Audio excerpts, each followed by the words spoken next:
At ano nga ba ang birthday wish ni Bimbi? Eto po. Yan, oy Bim, dahil 18 ka na, ano ang iyong birthday wish? I can't say baka hindi baka it won't come true Ay, wish lang naman, di ba? Mali mo magkatotoo. Not naman within the day ng iyong kaarawan. Wish ko?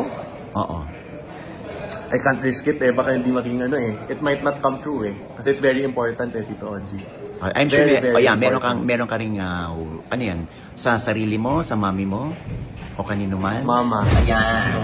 Pero syempre, dahil may birthday si Baby, ama, sinamantala na rin natin dito. Kung ano naman ang kanyang wish para sa kanyang mama, Chris. Yes! Eto po. Kumusta ang love life ng mama mo? Love life ni Mama? Peaceful ngayon. Peaceful. Mas okay sa'yo na walang love life ang mama mo? Either or, basta happy si Mama. Either or talaga dito. Basta kung nasan happy si Mama, sure, why not? Happy naman mama mo ngayon, being single. Happy naman. Siyempre naman walang, wow, nag-break up. Ay, na-break up. Walang ganyan, di ba? Walang ganyan. Pero peaceful lang. Peaceful.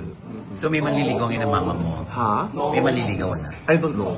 I don't know talaga. Ikaw, Titi, siyempre, you read Chika PH, di ba? Market, di ba? Okay, ikaw. Okay lang kung meron. Oh yeah, basta mom's happy. Yun naman ang importante. Yeah, that's important talaga. Siya may birthday pero may wish siya para sa mama niya. Diba? Alam mo, kahit hindi kaya ng katawan ni Chris, no? Talagang pinilit niya ang sarili na puntahan ang birthday ng kanyang anak para kahit konti sa maliit niyang paraan ay ma-entertain naman niya ang ilang bisita ni Bimbi. Kahit medyo malayo sa kanya dahil hindi siya pwedeng Basta lapitan. Kailangan mag-face mask.